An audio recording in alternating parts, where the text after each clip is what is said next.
Aí, pessoal, a chuva que estava marcada para vir, chegou e chegou com força, hein? No início do vídeo aí, tinha sol, muito sol, mas o tempo foi mudando no decorrer do dia e agora tá assim, ó.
Pessoal, depois do sol, na parte da manhã sol, o tempo foi se formando, caiu essa chuva, ainda está chovendo, mas eu vou virar para cá como o tempo clareou, ó, para lá como o tempo clareou.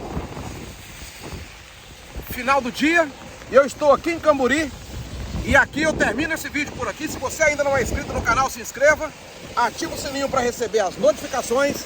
Deixe sempre seu like e seu comentário. E até o próximo vídeo, se Deus quiser. Aqui tá ventando muito. Até o próximo.